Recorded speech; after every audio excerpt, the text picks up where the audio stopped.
ও মাই god, তুমি সত্যি বলছো? হ্যাঁ, জীবন যদি সময় মতো না আসতো কি যে হতো ভাবতেও পারছি না। লালসী পুরুষ আক্রোশী নারী দেহে অ্যাসিডও ছিটিয়ে দেয়। অ্যাসিডে পোড়া ঘায়ের যন্ত্রণা নিয়েও নারী বাঁচতে পারে, কিন্তু তো আব্রুতে অ্যাসিড মারা সামিল।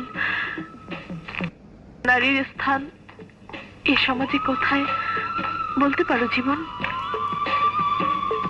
আমি জয়। ও, আই এম সরি। আসলে আসলে কালকের পর থেকে জীবনের ছায়াই যে আমাকে ঘিরে রেখেছে। একদিন পরিচয় করে দেব, দেখবে জীবনের মতো বন্ধুই হয় না। দোয়া করি ওর প্রেম যেন সার্থক হয়, ও যেন সুখী হয়। বান্ধবীর আন্তরিক দোয়া বন্ধুদের সুখের জন্য খুব কাজে লাগে। এই টাচ করো না, দেখি জীবনের প্রেম কেমন হয়।